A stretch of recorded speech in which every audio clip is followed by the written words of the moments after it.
Halo Sobat JPW, ketemu lagi dengan saya Togu. Pada video kali ini saya ingin menjawab salah satu pertanyaan dari subscriber kami. Ini pertanyaan udah cukup lama, tapi kami baru sempat ya, itu membuat videonya sekarang. Pertanyaannya adalah, bagaimana caranya JPW mengumpulkan modal untuk bisnis kopi?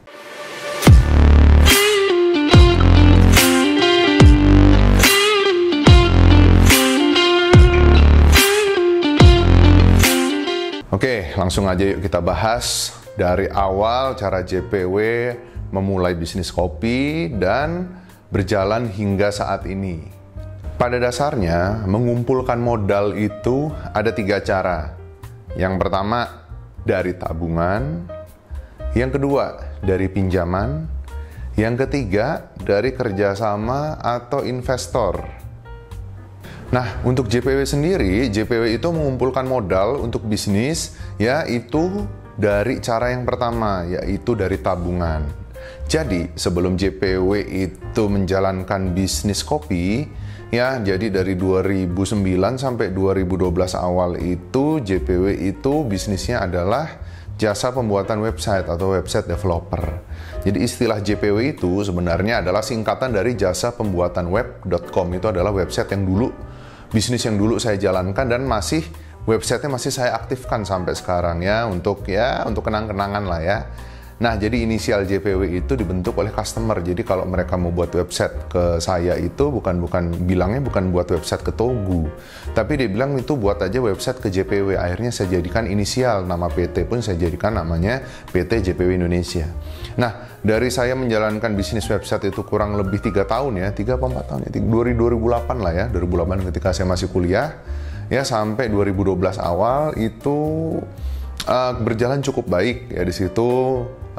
Saya mendapatkan keuntungan yang saya tabung yang akhirnya pada tahun 2012 itu saya berkenalan dengan salah satu customer yang berbisnis kopi, dan kemudian akhirnya kita berjalan bareng untuk coba menjalankan bisnis kopi, walaupun pada akhirnya kita jalan masing-masing. Jadi modal yang digunakan awal untuk JPW berbisnis kopi itu adalah modal dari tabungan. Tabungannya dari mana? Dari keuntungan bisnis website yang dulu saya jalankan. Berapa modal awal ketika JPW dulu membangun bisnis kopi Dulu JPW itu menjalankan bisnis kopi awalnya dari reseller dulu. Jadi saya menjualkan kopi orang lain yang sudah punya merek. Sampai akhirnya berkembang, saya menjual kopi dengan merek saya sendiri, tetap ngambil biji kopinya dari dia, sampai akhirnya saya beli mesin roasting, mengolah biji kopi dari green bean, dan berjalan hingga sampai saat ini. Dengan modal 10 juta itu, awalnya saya gunakan untuk membeli peralatan untuk menyimpan kopi, mulai dari toples, mesin sealer, sampai waktu itu sedikit kalau saya memang dulu bisa buat website, saya gunakan untuk beli domain dan hosting untuk membuat website.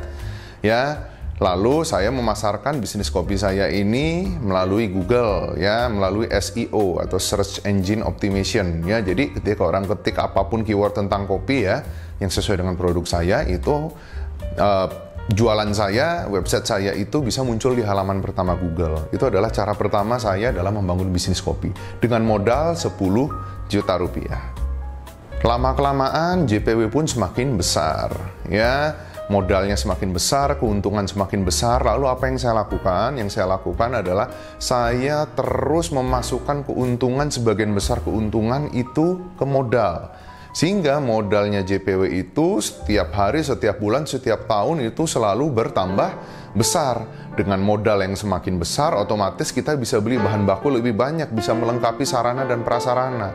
Otomatis kerja pun skalanya menjadi lebih besar, hasil produksinya menjadi lebih besar.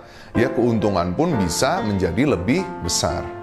Jadi misalkan saya jualan kopi dalam sebulan itu misalnya 5 juta rupiah gitu saya ada keuntungan misalnya 3 juta misalnya, atau 2,5 juta lah gitu itu pasti saya menyisihkan pertama memang untuk kebutuhan pokok, untuk kebutuhan hidup, sisanya lalu saya masukkan lagi ke modal.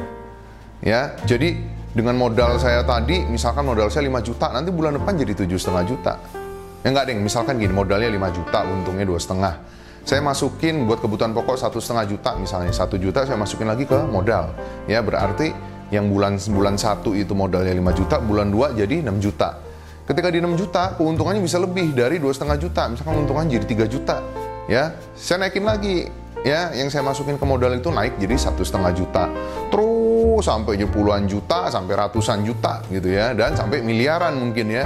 Nah, itulah seperti itu. Jadi, memang yang kami lakukan di JPW itu, ya, kita membangun JPW alhamdulillah sampai saat ini masih bisa bertahan dengan modal sendiri, ya, tanpa pinjaman atau hutang dari bank.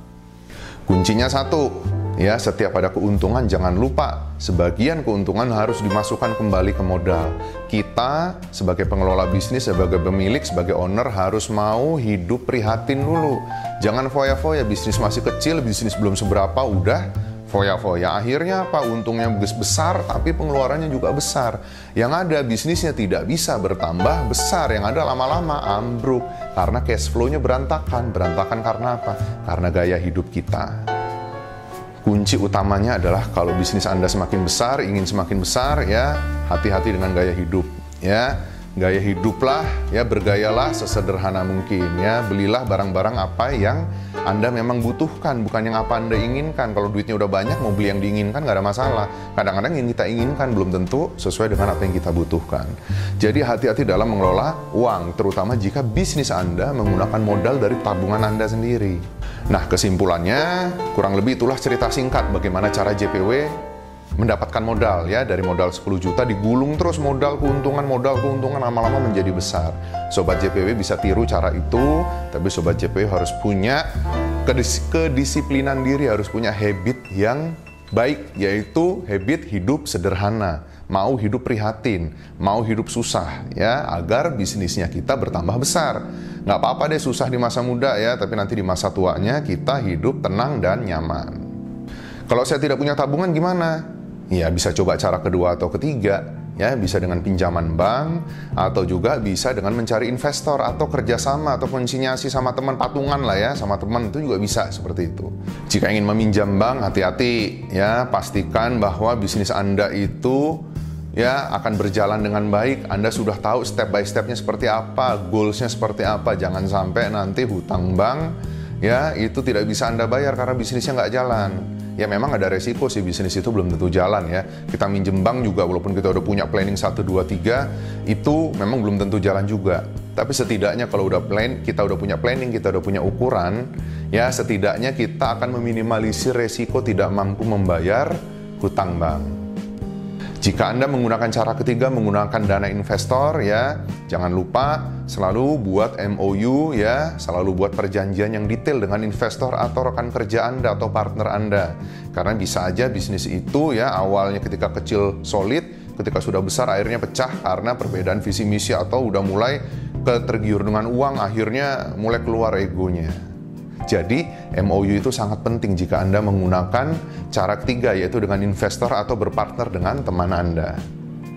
Intinya, cara apapun tidak ada yang salah, ya. Silakan Anda coba dengan cara, baik itu cara pertama, ya, dari tabungan, cara kedua dari pinjaman, boleh ke teman, boleh ke bank, atau cara ketiga menggunakan dana investor, ya. Dana investor, Anda punya konsep bisnis, Anda cari investor untuk mendanai, atau Anda bekerja sama dengan teman Anda untuk patungan modal, ya. Itu Anda bisa coba salah satunya, ya. Saya doakan semoga bisnis kopi Anda berhasil dan semakin besar.